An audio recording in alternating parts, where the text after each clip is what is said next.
Olá, eu sou Maria Celeste Osório Vender, sou professora titular de gineco-obstetrícia da Universidade Federal do Rio Grande do Sul e é um prazer muito grande estar aqui hoje nessa iniciativa do Fleury e da Novo Nordisk, que nós vamos falar sobre um tema importante, que é a relação da obesidade com o risco de câncer de mama.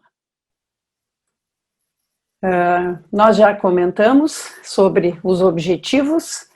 e é importante a gente salientar, então, novamente, que há essa associação da obesidade com fatores de risco elevados para o câncer de mama e o porquê, então, de nós médicos podermos, monitorar e tentarmos que as nossas pacientes mantenham o peso ideal com o objetivo de proteção contra esse câncer. O câncer de mama, ele é o segundo tipo de câncer mais comum entre as mulheres no Brasil e no mundo. Cerca de 1/4 das neoplasias malignas na mulher é relacionado à mama, ficando atrás somente do câncer de pele não melanoma. E nós também vemos no mundo inteiro um aumento da sua incidência em todas as faixas etárias. Os fatores de risco clássicos que todos conhecemos são a menopausa tardia, a menarca precoce, a primeira gestação tardia e a ocorrência de lesões precursoras. E mais, nos últimos anos, vem sendo apontado de forma inequívoca na literatura o uso do álcool e também a obesidade, que vai ser, então, abordado aqui com maior detalhe. A faixa etária que mais afeta as mulheres com câncer de mama é nitidamente depois da menopausa, né? Nós temos praticamente 30% antes da menopausa e os 70% dos cânceres de mama, a grande maioria, é no período da pós-menopausa. De maneira que a idade média dos diagnósticos se encontra ao redor dos 61 anos de idade.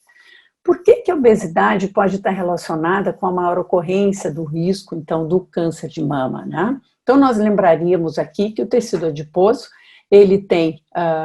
algumas consequências, que são principalmente, né, o aumento da insulina, e isso provocando, então, efeitos inflamatórios, hoje bastante conhecidos, né, e aumento também do estresse oxidativo. Haveria um aumento da angiogênese, né, aumento da leptina e uma redução da adiponectina, que teria propriedades anti-inflamatórias, né, e do ponto de vista hormonal, o aumento da adiposidade está relacionado com o aumento da atividade da aromatase, redução do SHBG e, portanto, levando a maiores taxas de estradiol livre. E isso tudo, então, levaria a um aumento do câncer, do risco do câncer de mama. Eu lembraria também, está aqui nesse cartoon, além da questão da mama, né, e esse é do MD Anderson, para facilitar, inclusive de leigos, né, o porquê que a obesidade estaria relacionada, e não só aqui em relação ao câncer de mama, mas também ao câncer de endométrio das mulheres, mas câncer também coloretal, câncer de esôfago, o câncer renal e o câncer de pâncreas, né. Tudo então levando, né, em última análise, ao aumento de substâncias inflamatórias, aumento de promoção de fatores, né, de multiplicação e de crescimento, que levariam então a uma maior chance da ocorrência do câncer, né? A obesidade é dita, né, como relacionada a cerca de 10% dos casos de câncer de mama no mundo inteiro. E nos Estados Unidos e Europa, inclusive, esse percentual estaria mais elevado, cerca de 14% dos casos seriam relacionados à obesidade. E nós também sabemos que essa obesidade, ela se associa a uma pior sobrevida das pacientes, né, com câncer de mama, independente do status menopausal ou da presença dos receptores no tumor. Uma coisa curiosa é que, dependendo da faixa ou do status menopausal, a obesidade tem efeitos diferentes. Nas mulheres, e nós falamos já que a minoria dos cânceres de mama ocorrem em mulheres na pré-menopausa, nessas mulheres antes da menopausa, a obesidade traz, inclusive, uma proteção contra o câncer de mama. E pode, provavelmente, isso ser devido a que, vocês sabem bem, a obesidade está relacionada à anovulação, e pela anovulação nós não temos a secreção da progesterona. E é possível que seja essa, então, a causa, né, uma hipótese de por que há essa redução do câncer nas mulheres na pré-menopausa. Em contraposição, na pós-menopausa, como nós já vimos, é a maior prevalência, né, cerca de 75% dos casos ou mais ocorrem dos cânceres de mama na pós-menopausa, e nessa população, então, há aumento do risco relativo, principalmente nos tumores receptor estrogênico e progesterona positivo, e, da mesma forma, chamar a atenção que o ganho de peso no período da pós-menopausa vai, então, trazer associação com um risco elevado do câncer de mama em mulheres não usuárias, né, de terapia hormonal. Aqui fica bastante claro, então, nesse gráfico, de acordo com o IMC das mulheres, a elevação, então, do risco do câncer de mama. Então, ele é idade dependente, mas, sem dúvida nenhuma, no IMC acima de 30, que é a curva mais elevada, na cor mais clarinha, a elevação do risco ela se dá, então, de forma inequivocamente maior no grupo que tem índices de massa corporal menores, né? Sobrepeso já aumenta o risco e a obesidade aumenta ainda mais a ocorrência em qualquer das faixas etárias acima dos 50 anos.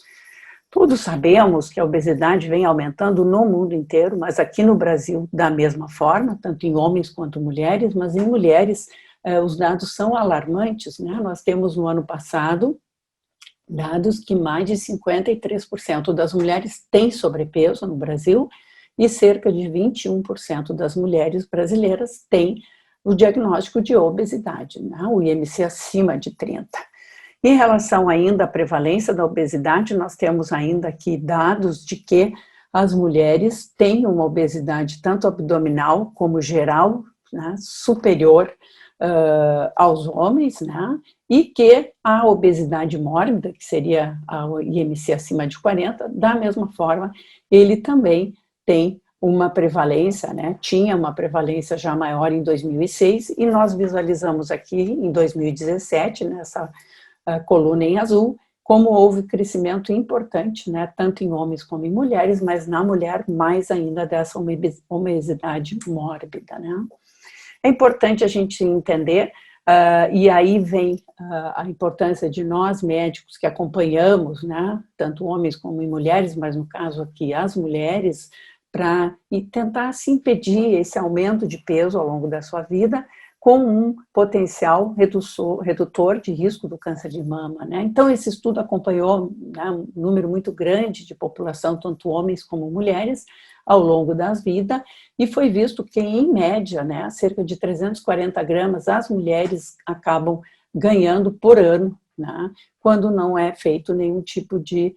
intervenção, e aí vem, então, uma oportunidade importante nossa de podermos impedir esse aumento de peso. Mais ainda, nesse gráfico, fica evidente que as mulheres, depois da gestação, e essa curva, ela cresce aqui durante justamente o período em que a mulher engravidou, e após isso ela perde o peso, mas muitas vezes a mulher readquire esse peso ao longo dos meses e anos após a gestação. Então, novamente, uma oportunidade para nós médicos que acompanhamos essas mulheres ao longo da sua vida, podermos impedir essa trajetória do ganho de peso. E, finalmente, queria concluir que o risco de câncer de mama, né, ele está aumentado nas mulheres obesas, é recomendado uma prevenção desse ganho de peso para as mulheres, e principalmente naquelas mulheres que já têm uma elevação do peso, salientar a importância do médico poder manejar essa obesidade com o potencial aí redutor de risco do câncer de mama. Muito obrigada pela atenção de vocês.